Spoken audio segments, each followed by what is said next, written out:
was, and I think now still is, the explicit policy of the American bureaucracy, and so now even the US White House, that speech that contradicted COVID policy priorities of the White House should be censored. They used their bully pulpit, they meaning like the aides of President Biden, the CDC, the Surgeon General's office. They use their power to go and manipulate social media companies and force them effectively under threat to censor anyone that posted speech that contradicted their COVID policy priorities, right? So if you posted, for instance, the Cochrane mask study showing that there wasn't very good evidence even before the pandemic that masks were very effective at reducing the spread of highly infectious respiratory viruses, well, you're going to get censored.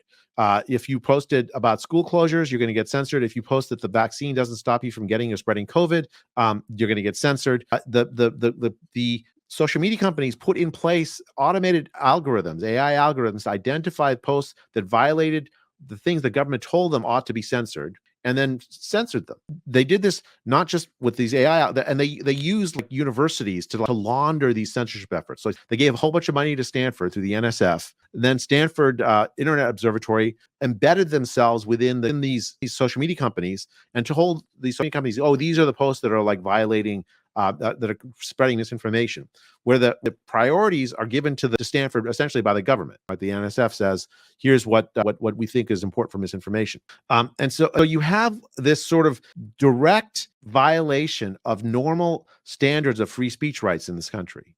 And unfortunately, not just this country. It's actually, all through the West. Tremendous pressure on these social media companies to censor otherwise legal speech because it contradicted the priorities of the policies of the administration. They even censored honestly vaccine injured, like groups of vaccine injured people talking with each other about how to cope with the conditions that they have. Normal patient support groups, which are like, you normally in medicine would encourage, but they censored them. They took those Facebook groups down at the behest of the direct threatening emails by the Biden administration.